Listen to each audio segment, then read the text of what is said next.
Andi merupakan seorang pria yang aktif mengikuti sebuah tren yang sedang terjadi.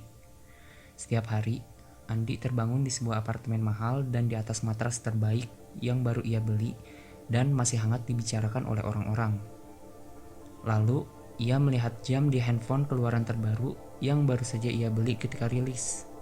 Jam telah menunjukkan pukul 8 pagi.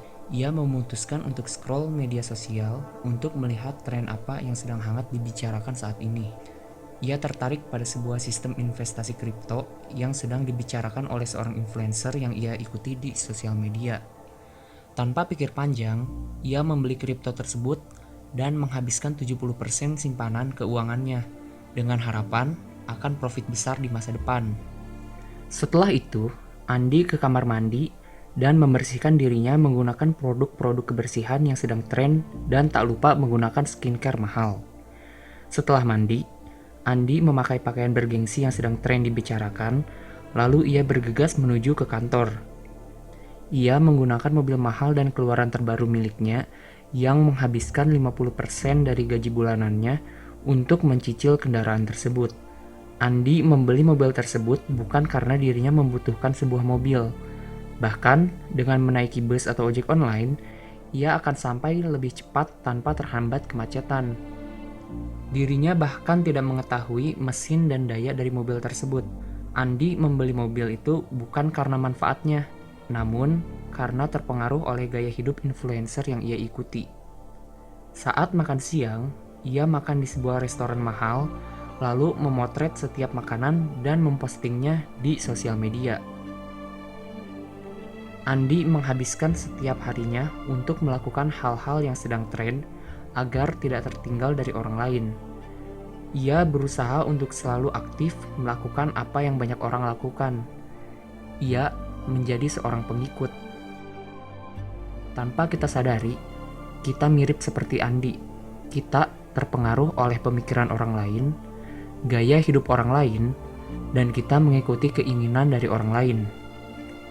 95% orang merupakan pengikut dari 5% orang yang memiliki kekuasaan. Orang-orang menghabiskan waktunya untuk mengikuti sebuah tren atau kejadian yang sedang diikuti oleh khalayak ramai. Berbulan-bulan telah berlalu. Andi merasa penat dengan kesehariannya. Ia selalu merasa capek dan seluruh gajinya pasti habis bahkan sebelum 1 bulan. Mobil yang dia sayangi ketika baru beli, sekarang telah tertutupi debu karena tidak ia rawat. Memori handphone yang ia gunakan dipenuhi oleh sampah dan foto-foto makanan yang menumpuk. Dan aset kripto yang ia miliki ternyata hanyalah sebuah scam rug pull dan ia kehilangan 100% portofolio miliknya. Merasa ada yang salah dengan hidupnya dan dengan pilihan yang telah ia pilih, Andi memutuskan bahwa ia akan berubah. Ia membuka handphonenya dan mencari tahu mengapa yang dia lakukan hanyalah mengikuti orang lain. Mengapa dirinya dapat terkuasai? Lalu, apa itu kekuasaan? Kekuasaan adalah kemampuan dan wewenang untuk mengendalikan pikiran, kehendak, dan perbuatan orang lain, baik disadari oleh pihak yang dikuasai maupun tidak. Bila kita selalu mengejar hal-hal yang tidak dapat kita kendalikan, hal yang kita kejar akan berakhir mengendalikan kita. Bila seseorang mengejar uang, maka ia dikendalikan oleh orang berkuasa yang dapat memberinya uang. Bila seseorang mengejar pujian, maka ia akan dikontrol oleh orang-orang yang dapat memberikan pujian, dan ia akan melakukan apa saja demi mendapatkan pujian dari orang lain. Bahkan, ia tidak akan ragu untuk melakukan hal-hal yang merugikan dirinya sendiri. Kita tidak dapat menjalankan kehidupan dengan kehendak kita dan sesuai keinginan kita, karena yang kita lakukan selalu dikendalikan oleh orang-orang dan kejadian yang sedang terjadi. Kita merupakan pengikut untuk apapun yang dapat mengendalikan apa yang kita inginkan. Mengetahui hal di atas, Andi tersadar akan apa yang telah dia lakukan selama ini. Dirinya telah mengorbankan waktu, tenaga, dan uangnya untuk menjadi pengikut para influencer. Muncul pertanyaan dalam dirinya, kenapa ia menjadi seorang pengikut? Dan mengapa banyak orang yang menjadi pengikut? Menjadi seorang pengikut lebih mudah dibanding menjadi seorang pemimpin. Ketika seseorang menjadi pengikut, ia akan merasa aman karena berada di tengah kawanan, kelompok, atau grup. Hal ini biasanya disebut sebagai herd mentality atau mentalitas kawanan. Kepemimpinan selalu dimulai dengan menerima lebih banyak tanggung jawab, bersedia melakukan sesuatu dengan pola pikir progresif, bersikap proaktif dan membantu, menghindari saling tuduh, menerima kesalahan dan siap untuk memperbaikinya, lebih banyak mendengarkan daripada berbicara, dan yang terpenting, memiliki empati terhadap orang lain. Seorang pemimpin membutuhkan keberanian, ketahanan, integritas, dan kemampuan untuk menginspirasi orang setiap hari. Sehingga seseorang yang menjadi pengikut terbebas dari beban-beban tersebut. Sebagian besar orang yang disebut sebagai pengikut dikendalikan dan didominasi oleh kepentingan dan motif tersembunyi orang lain yang tak jarang merugikan para pengikut dalam jangka panjang. Tidak ada yang salah dengan menjadi pengikut. Dari kecil, kita diajari oleh seorang guru di dalam kelas yang dipimpin oleh seorang ketua murid. Begitu besar, kita bekerja di sebuah perusahaan yang dipimpin oleh seorang direktur utama. Karena, jika terlalu banyak pemimpin, maka hal tersebut akan menjadi masalah dan malah berakhir menghancurkan. Dalam hidup, kita tidak mengetahui secara pasti apa yang akan terjadi di masa depan. Dengan mengetahui hal itu, ketika kita mengikuti seseorang, kita harus terus bertanya pada diri sendiri, di mana kita mengikuti mereka? Untuk tujuan apa kita mengikuti mereka? Banyak organisasi fundamentalis, sekte, kultus, kelompok teroris, dan lain-lain memiliki pengikut yang tidak mempertanyakan dirinya. Mereka berpikir dipimpin oleh seorang yang memiliki pengetahuan ilahi yang tidak diketahui oleh kebanyakan orang. Itulah masalahnya. Mereka adalah orang buta yang dipimpin oleh orang buta. Ketika kita benar-benar menutup mata dan tidak berpikir sendiri untuk diri sendiri, hal-hal buruk akan terjadi.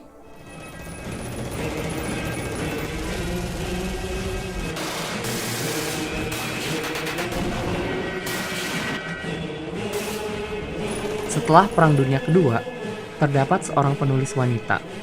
Dia berkesempatan menyaksikan sebuah persidangan tentara Nazi.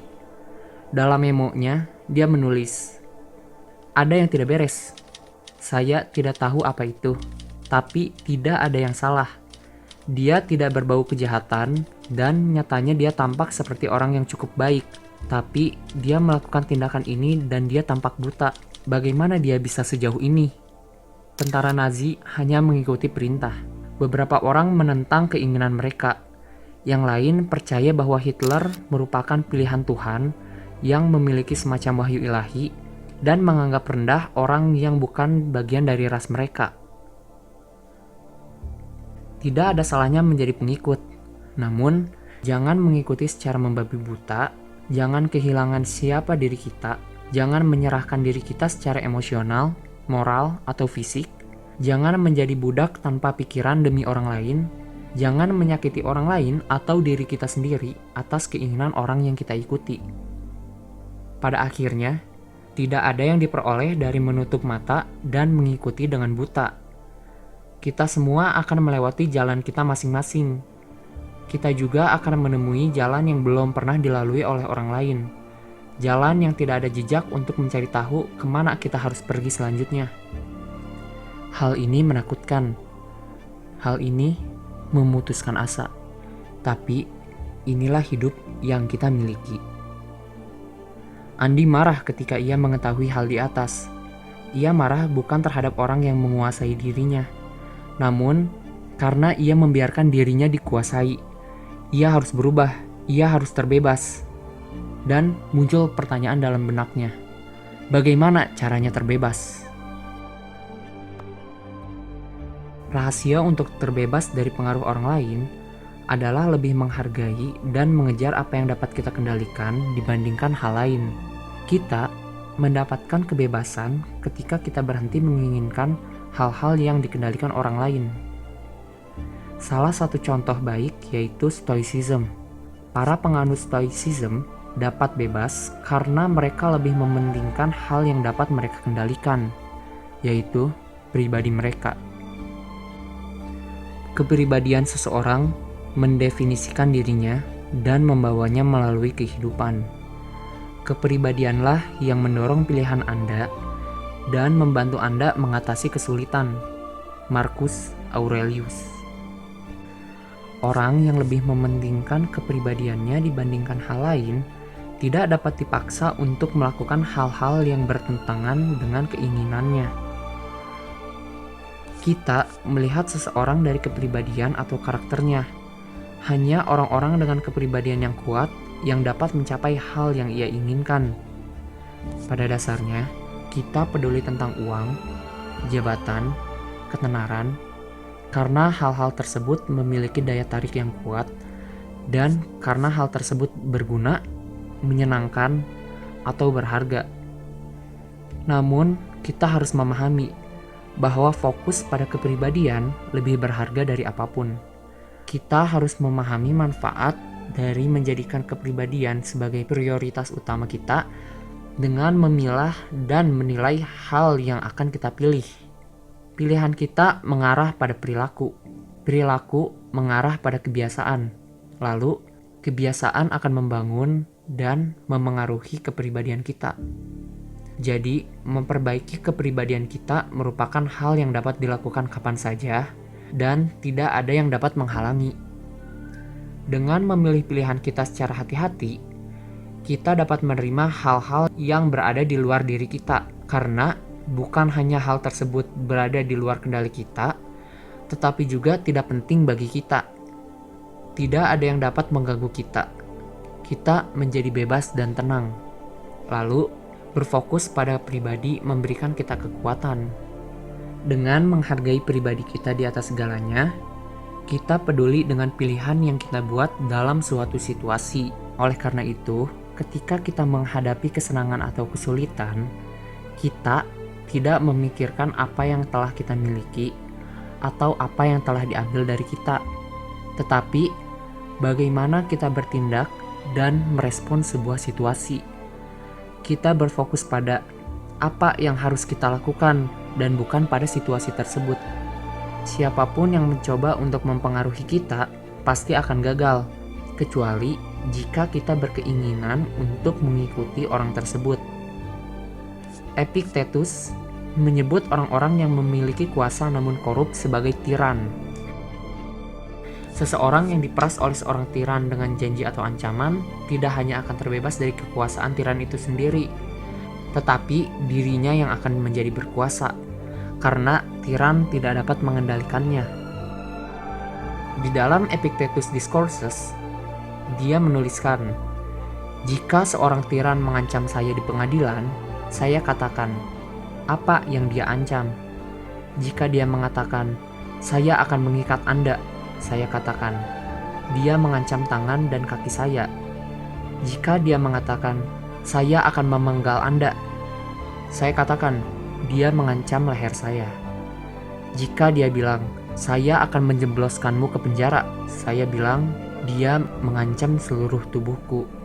Jika dia mengancam pengasingan, saya mengatakan hal yang sama. Baiklah, tidakkah kamu terancam sedikit pun? Jika saya merasa hal-hal itu bukan apa-apa bagi saya, maka tidak. Tetapi, jika saya takut pada salah satu dari mereka, maka sayalah yang terancam. Siapa yang tersisa untuk saya takuti, dan apa yang dapat dia kendalikan? Yang jelas, bukan apa yang berada di dalam kendali saya. Karena tidak ada yang mengontrol itu kecuali diri saya sendiri. Untuk hal yang tidak ada dalam kekuatan saya tidak tertarik. Dengan berfokus pada pilihan dan kepribadian kita mendapatkan kembali kekuatan atas hidup kita. Tidak ada hal dan tidak ada orang yang dapat mempengaruhi perilaku kita. Hanya kita yang memiliki hak istimewa tersebut. Ada satu hal terakhir yang perlu diketahui terkait mengapa pilihan dan karakter kita lebih berharga dari apapun? Karena pilihan kita, apa yang kita lakukan, katakan, dan pikirkan memiliki kekuatan untuk mempengaruhi dunia. Setelah mengerti hal-hal tadi, sekarang Andi tercerahkan. Ia mengerti bahwa selama ini ia hanyalah seorang pengikut tren, pengikut orang lain tanpa menyadari hingga hal tersebut telah telat. Ia tersadar bahwa menjadi seorang pengikut buta merupakan hal yang sangat salah. Hal tersebut hanyalah membawa kerugian terhadap dirinya. Ia juga mengerti alasan kenapa lebih banyak pengikut dibandingkan pemimpin, karena menjadi seorang pemimpin membutuhkan tanggung jawab yang besar, keberanian, ketahanan, dan kemampuan untuk menginspirasi orang lain, dan juga memiliki moralitas yang tinggi. Namun, Andi juga paham bahwa menjadi pengikut tidak selalu buruk, asalkan tidak mengikuti secara buta, tidak kehilangan jati diri, tidak menyakiti orang lain dan diri sendiri demi mengikuti perintah seseorang, dan yang terpenting, harus tetap objektif dan kritis terhadap orang yang memimpin. Kini Andi juga mengetahui tentang stoicism dan dapat terbebas dari kendali orang lain atau kendali diri sendiri, namun didasari gengsi dan ketakutan bila tertinggal. Andi juga tersadarkan bahwa cara untuk terbebas dari pengaruh orang lain adalah lebih menghargai dan mengejar apa yang dapat dia kendalikan dibandingkan hal lain. Dengan kata lain, meskipun kita bukanlah pemimpin sebuah organisasi atau perusahaan besar, namun setidaknya kita dapat memimpin diri sendiri, dapat mengenal kepribadian kita, dan dapat mengetahui apa yang akan kita pilih. Diri kita dikendalikan oleh kita. Kehidupan kita dimiliki oleh kita. Jangan biarkan orang lain mempengaruhi sebagian besar pilihan hidup kita. Gua Harvin, dan terima kasih.